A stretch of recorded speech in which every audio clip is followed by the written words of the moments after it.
Thank you for joining us today on NetFile. Welcome to the program. I'm Ayola Kasim. Urban areas have been at the forefront of the COVID-19 crisis, with 95% of all cases recorded in cities in the first months. Urban areas were faced with a rapidly changing public health crisis, along with challenges in safe public transport, increased water and sanitation needs, use of public spaces, and economic consequences of lockdowns. A new United Nations Habitat report titled Cities and Pandemic Towards a More Just, Green and Healthy Future outlines how a new normal can emerge in cities where health, housing and security are prioritized for the most vulnerable, not only out of social necessity, but also from a profound commitment to human rights for all. Now that many cities are out of lockdowns, is there something governments are doing to prevent business as usual scenarios? And are our cities healthy enough for us? We'll look for answers in today's episode of NetFile. Do stay with us. Clean air, clear skies, and healthy environment are the rare benefits of the global lockdowns. When the pandemic hit, city streets were eerily quiet, passenger traffic plummeted, and traffic-related emissions, particularly carbon dioxide and nitrogen dioxide, dropped accordingly. Gas-powered vehicles directly emit carbon dioxide and nitrogen dioxide as combustion byproducts. Carbon dioxide is a greenhouse gas that plays a major role in global warming. Nitrogen dioxide plays a key role in atmospheric reactions that produce ozone and fine particulates, both of which harm health. But today, with the skies open for air travels and businesses back to work, so also is the pollution. The United Nations Habitat, in its new report, is urging governments to rethink how people move through and in cities using lessons from COVID-19. Patterns of inequality characterized by the lack of access to basic services, poverty and overcrowded living conditions have been key destabilizing factors in increasing the scale and impact of COVID-19. Or provide some of the, I would say, initial conditions for the virus and the pandemic to spread in some specific areas. 1 billion people living in inadequate housing, 1 million in slums, 60% of the workforce being informal force. And all this has created or exacerbated these conditions in a way that today UN Habitat, using data from other UN agencies, also estimates that 120 million people in the world will be pushed into poverty, and living standards will reduce by 23%. The conclusion is that income matters. The UN Habitat report's recommendations include an increased focus at the local level on planning neighborhoods and communities that are multifunctional and inclusive. The report explores how well-planned cities, combining residential and commercial with public spaces, along with affordable housing, can improve public health, the local economy and the environment. It calls for cities to be at the forefront of moves towards a social contract between government, the public, civil society and private sector. We have seen all how our cities and towns have been hit the hardest by the pandemic. Our data on the initial spread shows that 95% of the COVID-19 cases were in cities and towns. And throughout this pandemic, it has been up to local governments and communities to move quickly and decisively to stop the spread of COVID-19 and ensure an effective response. The UN, in urging city planners to rethink how people move through and in cities, says an increased focus at the local level on planning neighborhoods and communities that are multifunctional and inclusive must be considered. For many in South Stockton, California, the changes can't come soon enough. Diagnosed with asthma at 8 years old, Colleen Francisco grew up thinking everyone had it. Her friends in South Stockton also carried inhalers and suffered coughing and wheezing fits. I grew up in school with like everyone having asthma. It was not like something rare for everyone. So I was like, oh, I have it. You know, that's like I'm like everyone else now. When California began making environmental data available through an online mapping tool, Francisco and others in her Filipino immigrant community realized their chronically underinvested neighborhood, Little Manila, suffered high air pollution and groundwater contamination. It also suffered some of the state's highest poverty and unemployment rates. California's mapping tool is now a model for President Joe Biden's government, as it executes a $2 trillion infrastructure plan that could channel billions into communities like Little Manila. In January, 1 week into his presidency, Mr. Biden ordered that 40% of clean energy investment go toward such communities, with experts realizing these communities first needed to be identified. Mr. Biden's directives also called for the Environmental Protection Agency to upgrade its mapping tool called EJ Screen. A $200 million bill to pay for the software was introduced a day later by Senators Ed Markey and Tammy Duckworth and Representative Cory Bush.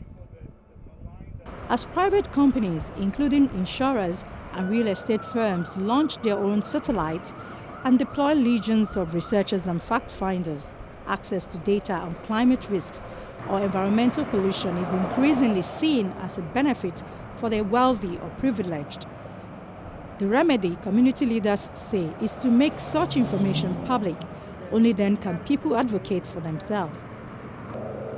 For Little Manila, access to local demographic and environmental data through the state's Cal Enviro Screen data tool helped to secure $100,000 from the state's emissions trading scheme for a program to teach asthma sufferers how to examine air filters, search for mold spores, and better manage the condition. Their outreach program is called Decreasing Asthma Within Neighborhoods, or DAWN, named after another of the group's co-founders, Don Boulano Mabalon, a first-generation Filipino-American. Don died in 2018 at age 46 after a severe asthma attack. Part of the program includes virtual and home visits by community health worker Omar Gonzalez, who says the goal is to empower those with asthma with greater knowledge. So with the families that we're working with, I'm pretty much doing the assessment. So what does asthma look like in the home? What is the individual who is living with asthma, like what does that look like? What are their symptoms? How severe or not severe is their asthma? For Francisco, access to public data gave her awareness of the industries triggering her asthma attacks. She started avoiding outdoor sports and instead practicing indoor volleyball and figure skating. Like I would tell people, oh yeah, I have asthma. And then like my next friend would be like, yeah, I have asthma too. And we all grew up in South Stockton, and we all grew up by the port, and we all grew up by Charterway, which is by the 5 and the 4. And by all these factories that have all these like toxic pollutants in the air, it's kind of like a second nature to us. So then when I became more educated on these factors of like, oh, you have asthma because of this reason, I was like, maybe this is the reason why I have it. This freeway. Dylan Delvo, a co-founder of the community group Little Manila Rising, said rather than blame victims, industry needs to be held accountable. He stood on a sun-baked sidewalk in front of the community's recreation hall and museum, harkening back to the 1920s, when the neighborhood boomed with new Filipino businesses and attracted migrant farm laborers. The onus of poor health outcomes has always been on the victims themselves. Yet we need to start pointing a finger at industry, polluting industry. In the 1930s, a discriminatory lending practice referred to as redlining began nationwide, making minority and immigrant communities ineligible for home loans. That deprived neighbors like Little Manila of investment and property tax revenue. And when Stockton launched urban redevelopment in the 1950s and 1960s, part of Little Manila were knocked down in 1968 to make way for the Crosstown Freeway. This freeway, right, that destroyed our community and is still killing people today. The data tool draws clear links between high pollution areas and historic redlining. On the map, the neighborhood jumps out in red for its pollution levels and socioeconomic indicators, where their coastal spots in the Bay Area appear in green. Elaine Lapson, Health Equity Director at Little Manila Rising, pointed to the city's history and public policy decisions that have led to the conditions harmful to public health. And with a lot of the inequities coming from the Crosstown Freeway, pollution burden, and a lot of environmental factors such as the port, a lot of industry, polluters, really creating hard breathing conditions here in South Stockton.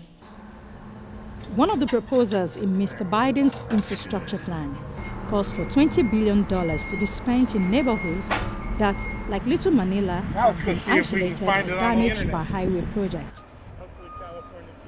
As staff at Mr. Biden's Environmental Protection Agency hold meetings with California officials to learn from the state experience, environmental justice advocates hope they will focus not only on California's successes, but also the shortcomings flagged over the years. In some rural California areas, water and pesticide data is missing, and nowhere does the state track race.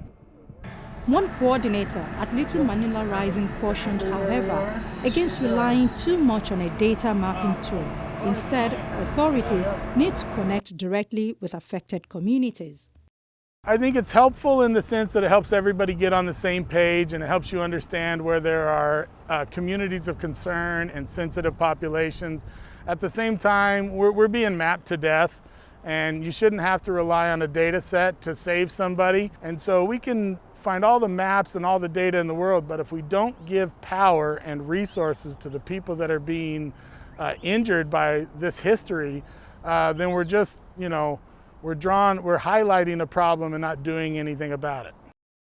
In its latest report, the United Nations Habitat advocates that health, housing and security are prioritized for the most vulnerable, not only out of social necessity, but also from a profound commitment to human rights for all. This requires government to focus on policies to protect land rights, improve access to water, sanitation, public transport, electricity, health and education facilities, and ensure inclusive digital connectivity. Why this report calls loud and clear for the need of a new social contract that can be initiated in cities.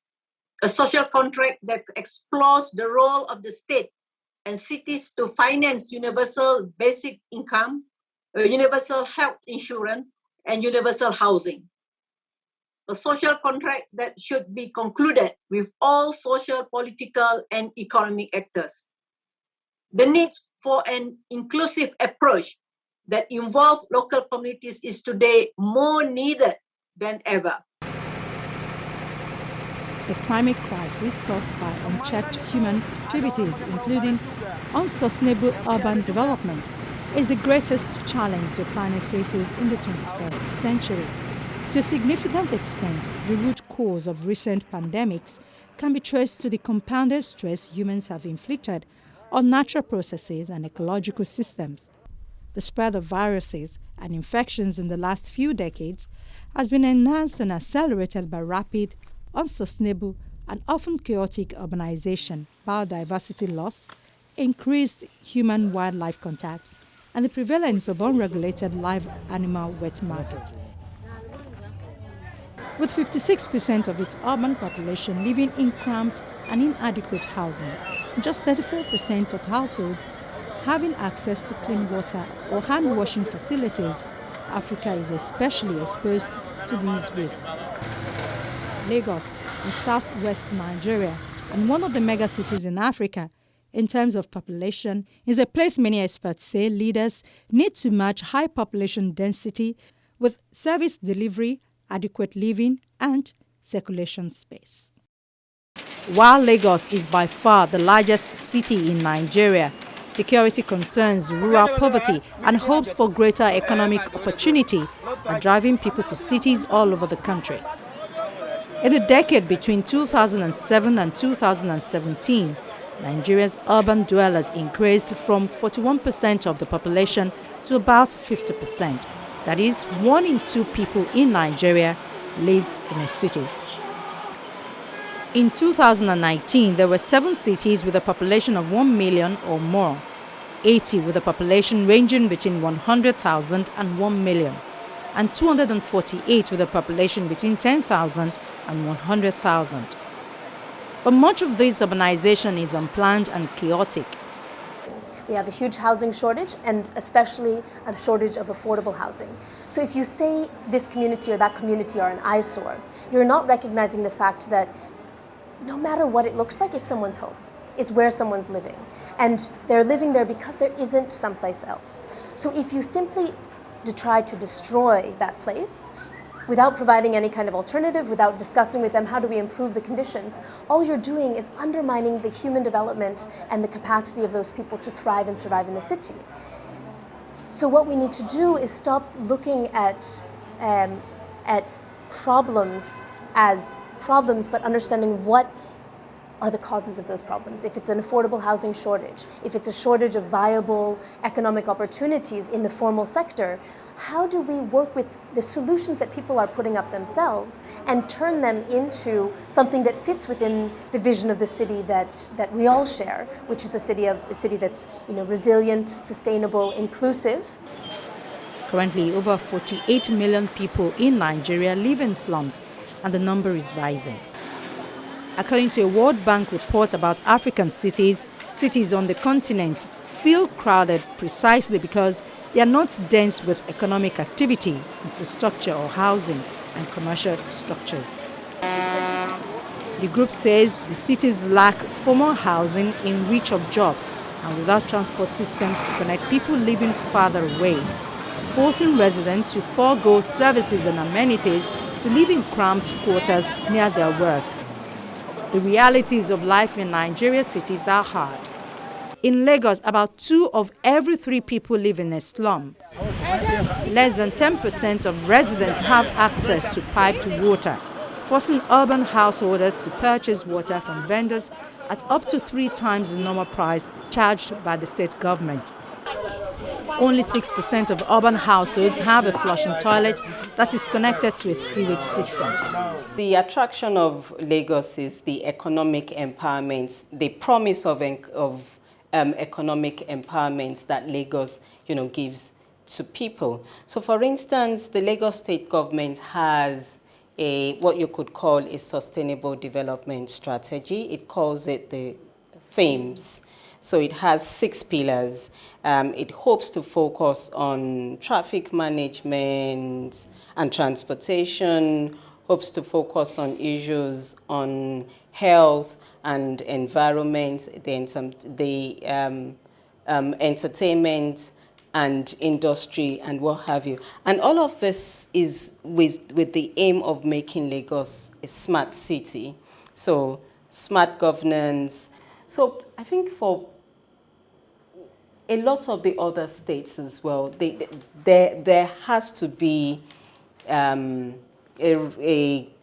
reshaping of governance. It's quite important to identify what the sustainable development strategy is for each of the states, and for the states to actually identify that these are my key priority areas, to make, to ensure that there are infrastructures and just make the quality of life better for the people living in that state.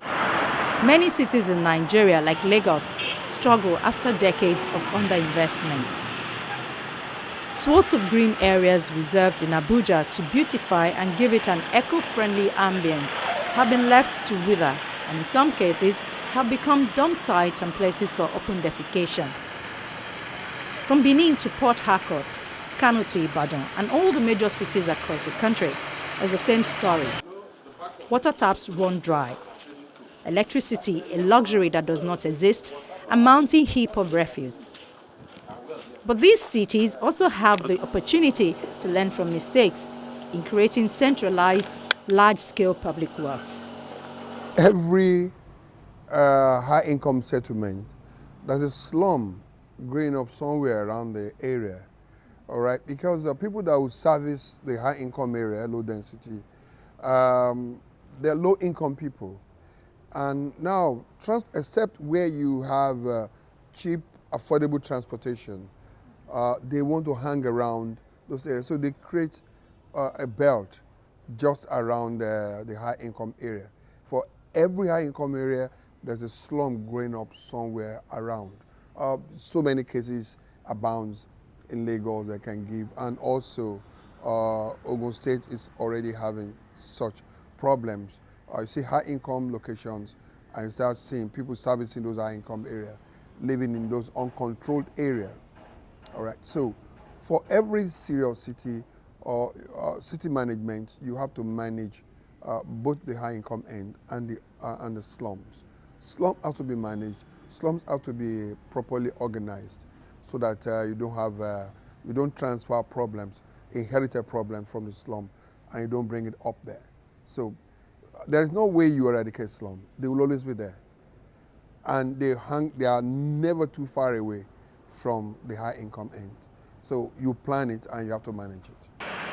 But Nigeria is not the only country in the world that has a rapid urbanization problem. Informal settlements house almost 1 billion people around the world. The world is becoming increasingly urbanized. Since 2007, more than half of the world's population has been living in cities, and that share is projected to rise to 60% by 2030. Cities and metropolitan areas are powerhouses of economic growth, contributing about 60% of global GDP. However, they also account for about 70% of global carbon emissions and over 60% of resource use. Rapid urbanization is resulting in a growing number of slum dwellers, inadequate and overburdened infrastructure and services, worsening air pollution and unplanned urban sprawl.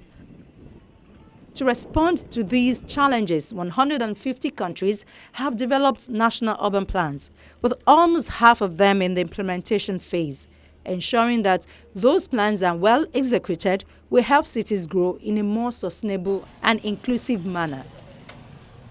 And also one of the key important points is the issue of public participation, grassroots participation as well.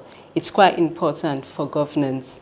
One of the issues that we tend to overlook in Nigeria is the importance of the local government. So whatever government does, there has to be a top-down approach and also a bottom-up approach. Experts recognize that environmental deterioration is not inevitable.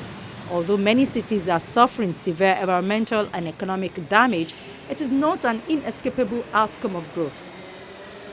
Mounting evidence from cities around the world show that the fundamental challenge has to do with urban governance, better planning and effective management of urban development activities and the human environment. We've seen research that's been done comparing India, China, and Nigeria on issues of urbanization, and the reality is that in Nigeria, natural population growth is a bigger contributor than migration as compared to those other countries. On our side, what we're doing is working together with communities to find the solutions that we can tackle at our level. But we know that communities and civil society can only do so much if we don't have the government supporting and working together with us. So even if the government is not ready to lead, the government could partner with us to try to find lasting solutions to the various issues. If it's an issue around, urban planning and informal settlements, we have very strong concrete examples of in situ upgrading that's a better alternative to forced eviction. If there's issues around security, let's work on community policing initiatives that can actually work. If it's issues around climate change, we have so many projects ongoing to try to mitigate and adapt to climate change impacts that are likely, coming down the pike.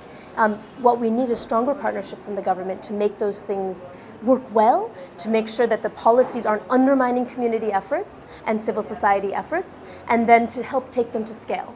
Because once we've done something well in a few communities, we have a huge network. We're working in 144 informal settlements across Lagos, 60 in Port Harcourt. So we can take innovations to scale. We can start taking this to the level where we'll have a citywide and societal impact. But that's where we need the government partnership, and we also need a government that's committed to helping positive development rather than undermining community and civil society efforts.